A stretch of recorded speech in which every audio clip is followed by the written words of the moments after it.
मात्रा स्पर्शास्तु कौन्तेय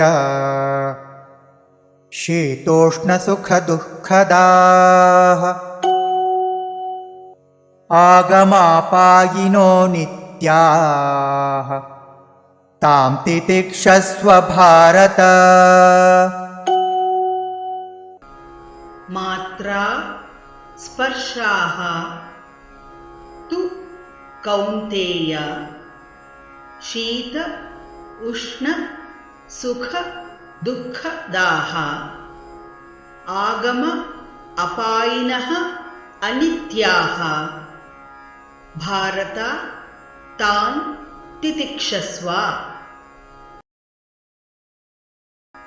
मात्रा स्पर्शास्तु कौन्तेय मात्रा स्पर्शास्तु कौन्तेय शीतोष्णसुखदुःखदाः शीतोष्णसुखदुःखदाः आगमापायिनो नित्याः आगमापायिनो नित्याः तांस्तितिक्षस्व भारत।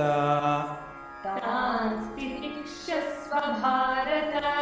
मात्रा स्पर्शास्तु कौन्तेय शीतोष्णसुखदुःखदाः मात्रा स्पर्शास्तु कौन्तेय शीतोष्णसुखदुःखदाः आगमापायिनो नित्यास्तांस्तितिक्षस्व भारत।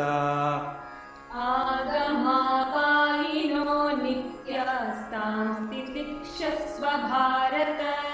मात्रा स्पर्शास्तु कौन्तेय शीतोष्णसुखदुःखदाः आगमापायिनो नित्यास्तांस्तितिक्षस्व